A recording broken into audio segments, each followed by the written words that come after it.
Hello दोस्तों। तो ये बीएससी और बीकॉम का फिफ्थ सेम में जो को करिकुलर का पेपर था वो हुआ है। तो इस वीडियो में हम इस पेपर को सॉल्व करेंगे। ठीक है। तो इससे पहले जो हमने पेपर डाला था उसमें एक जगह गलती हुई थी। तो उसमें एक क्वेश्चन था, 4200 नंबर का क्वेश्चन था, जिसमें पूछा गया था कि लंका दहन किसने किया था। तो वहाँ पे गलती से लक्ष्मण बता दिया था, जबकि लंका दहन हनुमान जी ने किया था। ठीक है। तो इस बात का ध्यान रखना। और जो अगले बार जिनका ये पेपर होगा, ये वीडियो उनके लिए इम्पोर्टेंट होगी।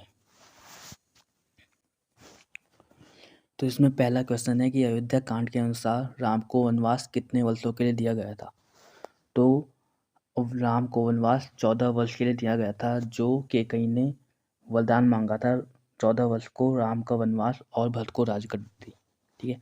अब नेक्स्ट है, रामायण में कितने कांड है और रामचरितमानस में कितने कांड है। तो रामायण और रामचरित दोनों में 7-7 कांड है, इसलिए ऑप्शन डी इसका सही होगा। नेक्स्ट है कि लक्ष्मण का राम के साथ वन जाना किसका उदाहरण है। तो लक्ष्मण का राम के साथ वन जाना उनके त्याग और समर्पण को निरूपित करता है, तो यह त्याग का उदाहरण है। इसमें नेक्स्ट है, रावण से युद्ध में न्याय का पालन क्या सिखाता है। तो रावण से युद्ध में न्याय का पालन हमें नैतिकता के बारे में सिखाता है। नेक्स्ट है, युद्ध में राम का संयम किस व्यक्तित्व तत्व को उभारता है। तो युद्ध में जो राम का संयम है वो धैर्य जो व्यक्ति का तत्व होता है उसको उभारता है। तो इसका ऑप्शन बी धैर्य सही आंसर होगा। इसमें नेक्स्ट क्वेश्चन है, विभीषण का रावण को छोड़कर राम के साथ लेना किस गुण को प्रेरित करता है। तो यह विभीषण के साहस गुण को दिखाता है, क्योंकि वह अपने भाई का साथ छोड़कर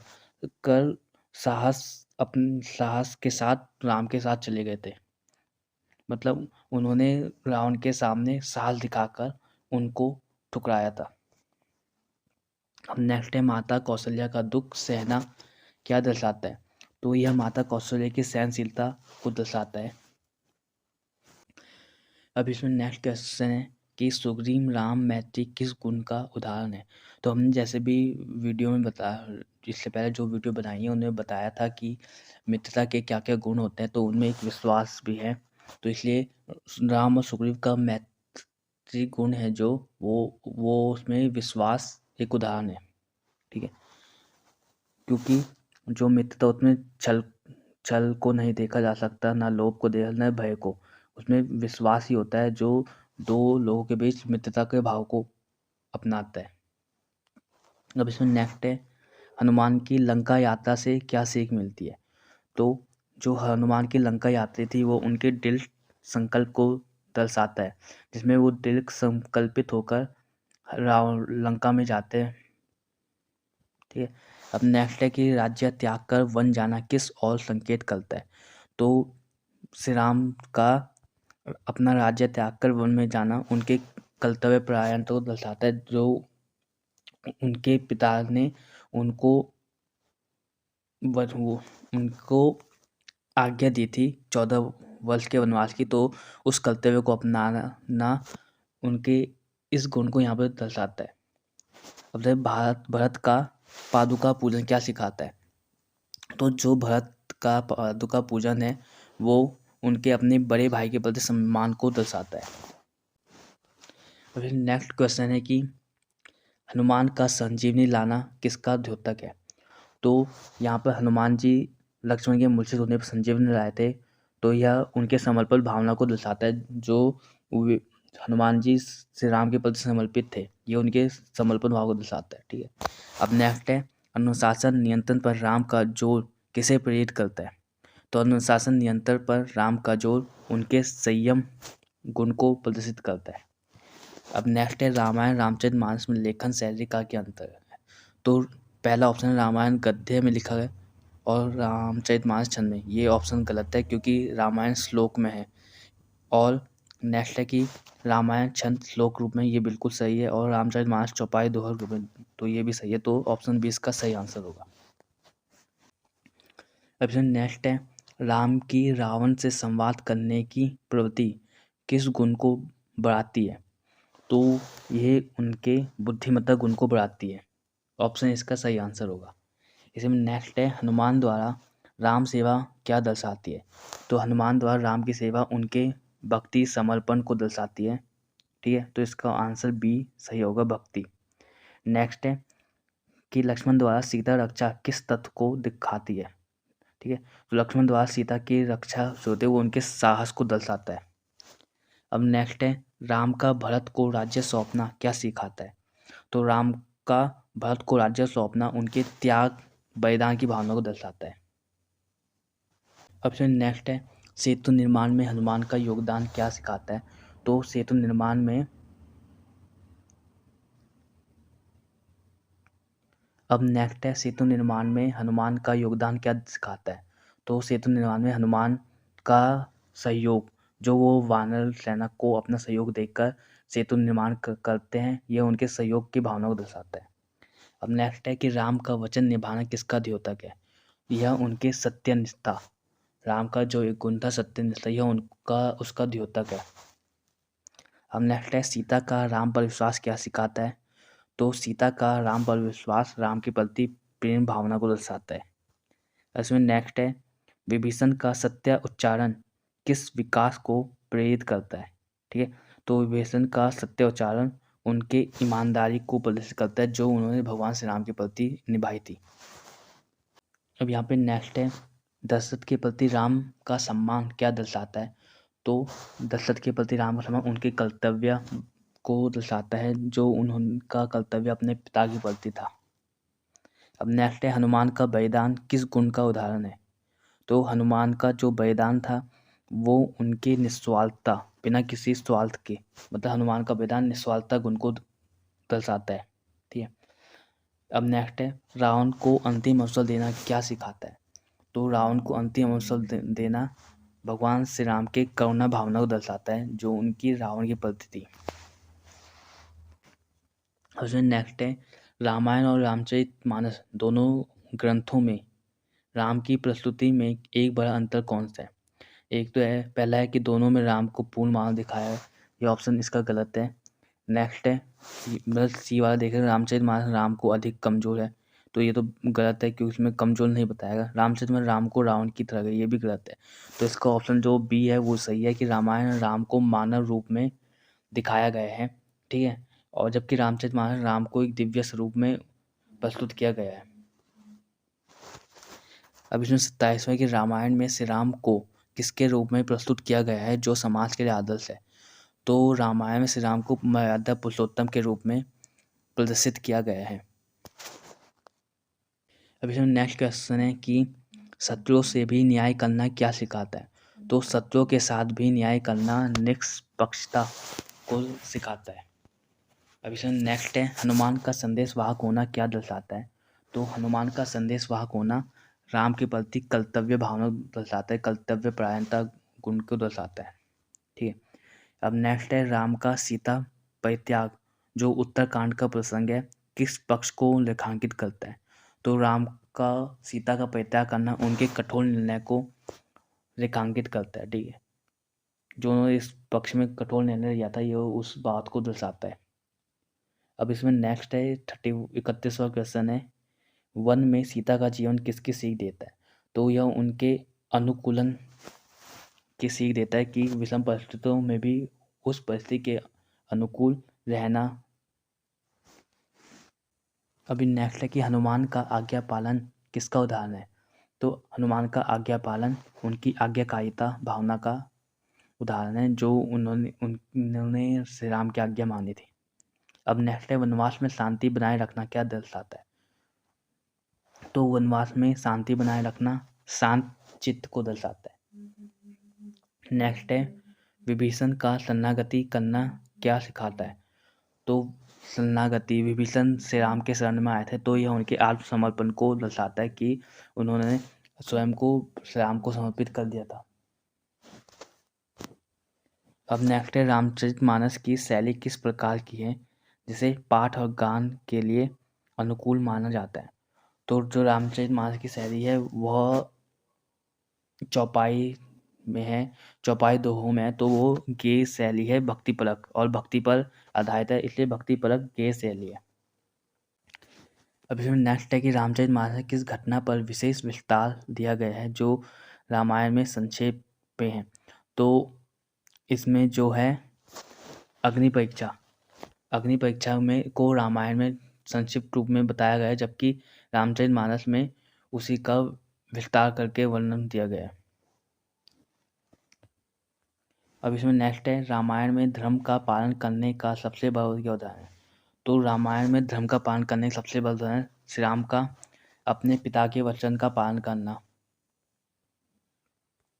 अब इसमें नेक्स्ट है रावण का वध का संदेश क्या है। रावण वध का संदेश है न्याय, जहाँ श्री राम द्वारा न्याय किया गया था, इसलिए रावण वध का संदेश न्याय है। अब इसमें नेक्स्ट है लक्ष्मण द्वारा राम रक्षा क्या इंगित करता है। तो लक्ष्मण द्वारा राम की रक्षा उनके भाई के प्रति प्रेम और भक्ति की भावना को दर्शाता है। ठीक। अब इसमें नेक्स्ट है रामायण और रामचरितमानस क्रमशः ग्रंथ किस युग से जुड़े माने जाते हैं और कौन सा क्रम सही है। तो जो सबको पता है कि ये रामायण है वो त्रेता युग का है, और जो रामचरितमानस है वो 16वीं शताब्दी में लिखा गया था, अर्थात मतलब वो कलयुग का है। तो ऑप्शन इसका ए सही होगा, त्रेता युग और कलयुग। ठीक है। अब नेक्स्ट है राम सुग्रीव मैत्री का मूल क्या है। तो जैसे मित्रता के जो भी मित्रता दो लोगों के बीच मित्रता के जो भी दो गुण होते हैं, सहयोग और एक दूसरे को समझना। ठीक है। तो यहाँ पे सहयोग है जो इसमें दोनों के बीच का मूल है, क्योंकि राम को सीता की खोज के लिए सुग्रीव का सहयोग चाहिए था, और सुग्रीव को अपने राज्य वापस लेने के लिए राम का सहयोग चाहिए था। अब इसमें नेक्स्ट है कि हनुमान का बल का सदुपयोग किसका उदाहरण है। तो हनुमान का बल का सदुपयोग उनके शक्ति संयम का उदाहरण है। मतलब यहाँ पे है कि हनुमान के पास शक्ति थी, लेकिन उसको सही समय पर उपयोग करना उनके शक्ति संयम का उदाहरण है। अब इसमें नेक्स्ट है रामायण को किस प्रकार ग्रंथ माना जाता है। तो ग्रंथ दो प्रकार के होते हैं, श्रुति और स्मृति। मतलब श्रुति जो गाए जाते हैं, ठीक है, जिनको उच्चारण किया जाता है, जैसे वेद है, पुराण है, उनको श्रुति। और स्मृति जो किसी तथ्य पर आधारित हो, किसी विषय वस्तु किसी व्यक्ति के ऊपर आधारित होते हैं, उसे स्मृति कहते हैं। ठीक है। तो रामायण जो है वो भगवान श्री राम के ऊपर आधारित है, तो इसलिए वह स्मृति है। ठीक है। अब नेक्स्ट है विभीषण का उपदेश क्या दर्शाता है। तो विभीषण का उपदेश उनकी बुद्धिमानी को दर्शाता है जो विभीषण ने रावण को दिया था। अब नेक्स्ट है रामायण में किस नदी के तट पर वाल्मीकि ने श्लोक की रचना की थी। तो जो महर्षि वाल्मीकि जी का आश्रम था वो तमसा नदी के तट पर स्थित है, तो वहीं पे उन्होंने रामायण की रचना की है।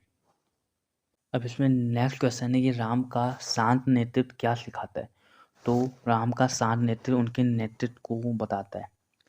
अब इसमें नेक्स्ट है हनुमान की सेवा निष्ठा क्या दर्शाती है। तो जो हनुमान की सेवा निष्ठा है वो श्री राम के प्रति उनकी भक्ति भावना को दर्शाती है। ठीक है। अब नेक्स्ट है रामचरितमानस में किस कांड को लंका कांड कहा गया है। तो ये भी वीडियो में बताया कि लंका कांड जो युद्ध कांड है उसको लंका कांड भी कहा गया है। ये छठा भाग है युद्ध कांड, उसे लंका कांड भी कहते हैं। ठीक है। अब नेक्स्ट है रामचरितमानस माया सीता का सिद्धांत शामिल है, जबकि मूल वाल्मीकि रामायण में यह नहीं मिलता। यह कौन सा अंतर दर्शाता है। तो यह जो है माया सीता का एक कथात्मक विस्तार को बताता है। फिर नेक्स्ट है हनुमान का संदेश ले जाना किसका उदाहरण है।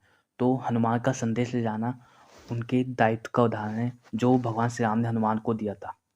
अब नेक्स्ट है 51वां क्वेश्चन है कौन सा पाठ अपने कर्तव्य के प्रति अटल रहने का उदाहरण है। तो यहाँ पे अपने कर्तव्य के प्रति अटल रहने का उदाहरण लक्ष्मण जी है, जो उन्होंने भगवान श्री राम और सीता के प्रति उनकी सेवा सुरक्षा की ठानी थी, तो इसलिए वह 14 वर्षों तक सोए भी नहीं थे। अब नेक्स्ट है रामायण राम के साथ वनवास में कौन गए थे। हमने जिस वीडियो में बताया तो राम के साथ वनवास में उनकी पत्नी सीता और उनके भाई लक्ष्मण गए थे। ऑप्शन बी इसका सही आंसर होगा। अब जो नेक्स्ट क्वेश्चन है कि जटायु किस प्रजाति का था। तो जटायु एक गिद्ध था, ठीक है, और जटायु गिद्ध था और उसका भाई था, उसका भाई का नाम था संप्राति, ठीक है। अब नेक्स्ट है सबरी किसके निर्देश पर राम से मिली थी। तो जो सबरी के गुरु थे मतंग ऋषि, उनके निर्देश पे राम से मिली थी, क्योंकि मतंग ऋषि ने सबरी से कहा था कि एक न एक दिन श्री राम वहाँ पे आएंगे, ठीक है। अब नेक्स्ट है मैनाक पर्वत का उल्लेख कौन से कांड में आया है। तो ये जब हनुमान जी लंका को जाते हैं तो रास्ते में समुद्र से एक पर्वत ऊपर क्या और उठता है जो मैनाक पर्वत होता है, तो यह सुंदरकांड के अंदर आता है। अब इसमें नेक्स्ट है कि सीता को वैदेही क्यों कहा जाता है। तो सीता को वैदेही इसलिए कहा जाता है क्योंकि राजा जनक जो उनके पिता थे उनको विदेह कहा जाता था, इसलिए उनकी पुत्री विदेही के नाम से जानी जाती है। अब नेक्स्ट है रावण की पराजय किस मूल्य को प्रेरित करती है। तो रावण की पराजय न्याय, मतलब जो न्याय हुआ था उसको दर्शाती है। अब नेक्स्ट है जनमानस में राम किस रूप में प्रतिष्ठित है। तो जनमानस में राम लोकलंचक के रूप में प्रतिष्ठित है, ठीक है, मतलब लोगों का कल्याण करने वाले, ठीक है। वहाँ पर ना तो लोक रक्षक है, न ऋषि के रूप में, न एक राजा के रूप में, बल्कि एक लोकलंचक के रूप में बताया गया है। अब इसमें नेक्स्ट है कि श्री राम ने तारका स्वभाव का वध किस ऋषि के हित के लिए किया था। तो ये तारका स्वभाव का वध श्री राम जी ने तब किया था जब विश्वामित्र जी उन्हें अपने साथ ले गए थे, तो इसलिए विश्वामित्र जी के हित के लिए उन्होंने तारका स्वभाव का वध किया ताकि उनके पूजा पाठ या यज्ञ में कोई विघ्न उत्पन्न न हो, ठीक है। अब नेक्स्ट है कि रामायण किस युग से संबंधित है। तो ये रामायण भगवान श्री राम का जन्म त्रेता युग में हुआ था, इसलिए रामायण त्रेता युग से संबंधित है, ठीक है। अब नेक्स्ट है रावण की मृत्यु के समय राम द्वारा लक्ष्मण से रावण से ज्ञान ग्रहण करने हेतु कहना क्या दर्शाता है। तो भगवान राम द्वारा लक्ष्मण से रावण से ज्ञान लेने के लिए कहना उनकी विनम्रता को दर्शाता है, ठीक है। यह दर्शाता है कि ज्ञान किसी भी व्यक्ति से लिया जा सकता है, भले ही वह शत्रु क्यों ना हो। इसलिए भगवान श्री राम चाहते थे कि लक्ष्मण शत्रु के बजाय गुरु के रूप में रावण से राजकाल नीतिशास्त्र और जीवन के महत्वपूर्ण सबक सीखे। अब इसमें नेक्स्ट है कि अशोक वाटिका का दूसरा नाम क्या है। तो अशोक वाटिका जहाँ सीता को रखा गया था वहाँ उसे प्रमादा वन भी कहा जाता है, ठीक है। अब नेक्स्ट रामायण की किस कांड में सीता हरण की घटना है। तो जो सीता हरण की घटना है वो अरण्य कांड में है, ठीक है। अब नेक्स्ट है कौन से महर्षि ने श्री राम के दुख में जीवन की भर्त्सना की थी। तो महर्षि दुर्वासा थे, दुर्वासा ऋषि थे। उन्होंने जनक के दरबार में आकर श्री राम के कठिन जीवन की दुखमय परिस्थितियों की भविष्यवाणी की थी। और फिर नेक्स्ट है लंका जाने के लिए पुल बांधते समय श्री राम ने किस स्थान पर शिवलिंग की स्थापना की। तो श्री राम ने रामेश्वरम तमिलनाडु स्थान पे शिवलिंग की स्थापना की थी। नेक्स्ट है पर्वतराज किसे कहा गया है। तो पर्वतराज हिमालय को कहा गया है। नेक्स्ट है लक्ष्मण के प्राण बचाने के हनुमान किस वैद्य को लाए थे। तो जो लंका के वैद्य थे सुसैन, उन्हें लक्ष्मण के प्राण बचाने के हनुमान जी लाए थे। अब नेक्स्ट है कि सीता स्वयंवर में श्री राम ने कौन सा धनुष तोड़ा था। तो जैसे ही है कि शिव जी का धनुष था उसका नाम पिनाक था जो श्री राम ने तोड़ा था, ठीक है। नेक्स्ट है राजा जनक की आज्ञा से राजा दशरथ को बुलाने के लिए कौन से मंत्री अयोध्या गए थे। तो जो दशरथ को बुलाने के लिए मंत्री गए थे वो उनका नाम सुदामन था, ठीक है, सुदामन। जो अभी यहाँ पे बाकी जो ऑप्शन है उसको भी समझ जो सतानंद थे वो राजा जनक के कुल गुरु थे। जो कुशध्वज थे वो राजा जनक के भाई थे। और जो विश्वरथ थे तो रामायण के अनुसार जो विश्वरथ है वो विश्वामित्र का ही दूसरा नाम है। यह मतलब जब वो राजा थे तो उन्हें उन्हें विश्वरथ के नाम से जाना जाता था। अब नेक्स्ट है कि श्री राम की सेना के दो अभियंता वानरों के नाम थे नल और नील, जो दो अभियंता जिन्होंने पुल बनाया था। अब यहाँ नेक्स्ट क्वेश्चन है रावण किस वाद्य यंत्र को बजाने में कुशल था। तो जो यहाँ पे है रावण वीणा बजाने में कुशल था। कहीं कहीं यहाँ पे कहीं कहीं ऑप्शन आता है कि रुद्र वीणा भी रावण बजाता था। कुछ जो शास्त्र है कुछ के अनुसार वो रुद्र वीणा बजाता था, लेकिन यहाँ पर रुद्र वीणा ऑप्शन में इसलिए वीणा को हम यहाँ पर कंसिडर कर रहे हैं। ठीक है, अब नेक्स्ट है दंतकारण्य क्यों प्रसिद्ध है? तो दंतकारण्य दंडक वृक्षों के कारण प्रसिद्ध है। ठीक है, नेक्स्ट है वर्तमान समय में जब समाज अनेक नैतिक संकटों से गुजर रहा हो तब रामायण का महत्व क्या है? तो रामायण एक मार्गदर्शक की तरह नैतिक मूल्यों को बताता है। नेक्स्ट क्वेश्चन है कि राजनीति में राम राज्य आदर्श प्रस्तुत करता है। तो यह जो राम राज्य है वो न्यायपूर्ण शासन का आदर्श है, संस्कृति का आदर्श भी और एक उत्तम जीवन का आदर्श भी है। तो उपयुक्त सभी इसका आंसर होगा। ठीक है, अब नेक्स्ट है श्री राम को आदर्श पुरुष बनाने वाले कितने गुण बताए गए हैं? तो श्री राम को आदर्श पुरुष बताने वाले कुल 16 गुण बताए गए हैं, जिसमें सौशील्य मतलब सभी के साथ समानता का व्यवहार, दया, सत्य, सदाचार, करुणा और धर्म का पालन आदि शामिल है। ठीक है, अब नेक्स्ट है धर्म को जानने वाला और उसका पालन करने वाला क्या कहलाता है? तो जो धर्म को जानता है उसका पालन करता है उसको धर्मज्ञ कहा जाता है। अब नेक्स्ट है किस कौवे ने गरुड़ को राम कथा सुनाई थी? ठीक है, तो ये हमने जो वीडियो बनाए थे उसमें बताया था, काक भुसुंडी जो कौवा था उसने गरुड़ को राम कथा सुनाई थी। ठीक है, अब इसमें नेक्स्ट है कि रामचरितमानस का अर्थ क्या है? तो रामचरितमानस का अर्थ है राम कथा का मानसरोवर। ठीक है, नेक्स्ट है वन जीवन का मूल सबक क्या है? तो वन जीवन का मूल सबक अनुकूल है, मतलब प्रतिकूल परिस्थितियों में भी वो उसको अपने अनुकूल बनाना, अनुकूल करना। ठीक है, नेक्स्ट है रामचरित के मानसरोवर के कितने घाट हैं? तो यहाँ पे तुलसीदास जी द्वारा रचित रामचरितमानस है जो उसमें 4 मनोहर घाटों का वर्णन किया है, मानसरोवर के 4 घाटों का वर्णन किया गया है। ठीक है, तो जिसमें 4 घाटों में से 4 वक्ता और श्रोता के जोड़े बताए गए हैं। ठीक है, तो जो पहला घाट है उसमें शिव पार्वती को कथा सुनाते हैं। ठीक है, यहीं पे क्वेश्चन आ गया अगला कि शिव ने राम कथा किस सुनाई थी? तो शिव ने पार्वती को राम कथा सुनाई थी। अब यहाँ पे नेक्स्ट है कि रामचरितमानस के दूसरे घाट, जो अभी बताया कि 4 घाट थे उसमें पहले घाट में तो शिव जी ने पार्वती को राम कथा सुनाई थी। नेक्स्ट था दूसरे घाट में ऋषि भारद्वाज को कथा कौन सुनाते हैं? तो ऋषि भारद्वाज को याज्ञवल्क्य जी कथा सुनाते हैं। ठीक है, अब जो इसका बाकी के तीसरा चौथा घाट है उसके बारे में जान लो। जो तीसरा घाट है उसमें जो काक भुसुंडी होता है वो गरुड़ को राम कथा सुनाता है। ठीक है, और जो चतुर्थ घाट है उसमें तुलसीदास जी स्वयं संतों के समाज को कथा सुनाते हैं। ठीक है, अब नेक्स्ट है कि लक्ष्मण के मूर्छा दूर करने के हनुमान किस पर्वत को औषधि सहित उठाकर आए थे?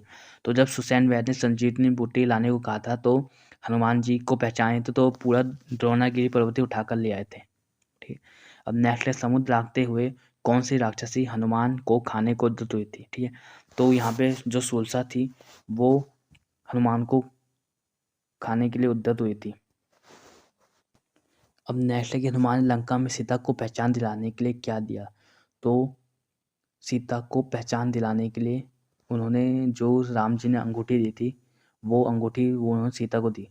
ठीक है, अब नेक्स्ट है सुंदरकांड का मुख्य नायक कौन है? तो सुंदरकांड जो है उस भाग में हनुमान जी लंका में जाते हैं, वहाँ उत्पात मचाते हैं, अति जो अक्षय कुमार का वध करते हैं। ठीक है, तो इसमें जो मुख्य नायक है वो हनुमान जी है। ठीक है, नेक्स्ट है हनुमान लंका पहुंचने के लिए किसका रूप धारण करते हैं? जो हनुमान लंका पहुंचने के लिए छोटा सूक्ष्म रूप धारण कर लेते हैं, इसलिए ऑप्शन डी सूक्ष्म रूप इसका सही आंसर है। ठीक है, अब नेक्स्ट है सुंदरकांड में सीता माता किस बगीचे में कैद थी? तो सुंदरकांड में सीता जो माता थी वह अशोक वाटिका में कैद थी जहाँ रावण ने उन्हें रखा था।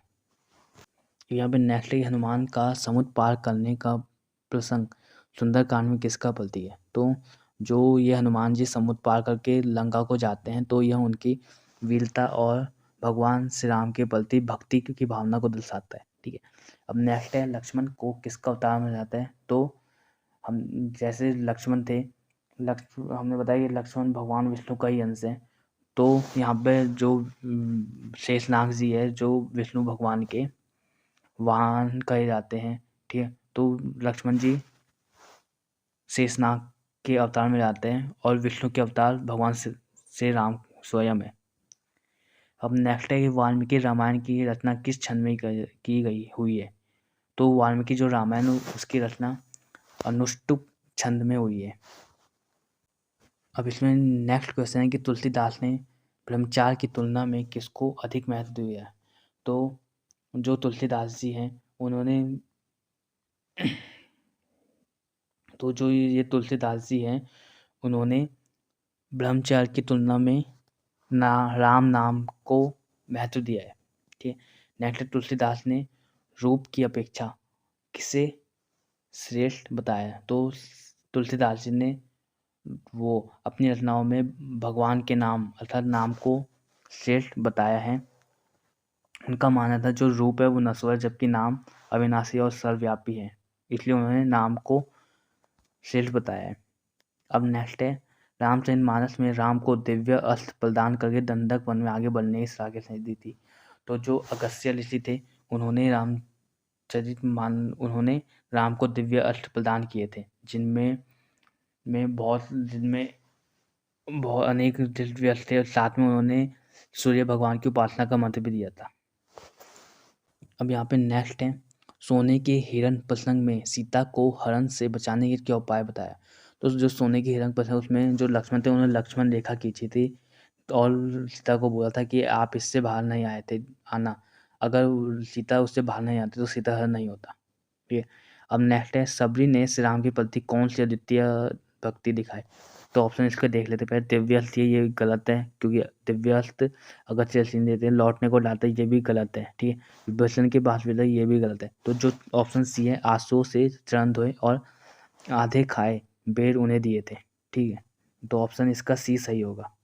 अब नेक्स्ट है सुग्रीव को वचन याद दिलाने के राम ने किसे किष्किंधा भेजा था।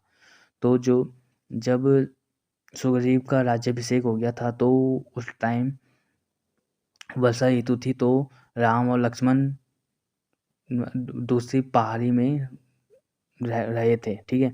तो उस पहाड़ी में रहे थे तब उस टाइम जो सुग्रीव थे वो अपना वचन भूल गए थे कि उन्हें राम के साथ सीता की खोज के लिए मदद करनी है, इसलिए तब वो लक्ष्मण को सुग्रीव के पास वचन याद दिलाने के लिए भेजते हैं। तो इसका ऑप्शन सी सही होगा। 98 क्वेश्चन है कि रामायण में किस महिला पात्र को अपनी प्रेम इच्छा के कारण पत्थर बनने का श्राप मिला था। तो जो अहिल्या थी उन्हें उनके पति जो ऋषि गौतम थे उन्होंने श्राप दिया था जिस कारण वो पत्थर की बन गई थी। तो अहिल्या को श्री राम जी जब जा रहे थे तो उनके छूने से वे अपने श्राप से मुक्त हुई थी। अब नेक्स्ट है कौन सा महाकाव्य भारतीय उपमहाद्वीप का विस्तृत भूगोल प्रस्तुत करता है जिसमें मध्य भारत मतलब उत्तर प्रदेश मध्य प्रदेश जैसे राज्य और दक्षिण भारत तमिलनाडु केरल और श्रीलंका भी सम्मिलित है। तो यह सिर्फ एक रामायण है जिसमें जो श्री राम जी उत्तर की से दक्षिण की ओर श्रीलंका की ओर सीता की खोज में जाते हैं तो इन समस्त राज्यों से होके जाते हैं, समस्त क्षेत्रों से होके जाते हैं, ठीक है। अब नेक्स्ट राजा दशरथ ने पुत्र प्राप्ति कौन सा यज्ञ किया था। तो राजा दशरथ ने पुत्र प्राप्ति के लिए पुत्रेष्टि यज्ञ किया था जो उन्होंने अपने राजगुरु या कुलगुरु वशिष्ठ जी के कहने पे बस उनके सुझाव पे किया था, ठीक है। तो यहाँ पे हमने जो इस पेपर का इसके 100 के 100 क्वेश्चन के सॉल्यूशन किए हैं, ठीक है। Thank you.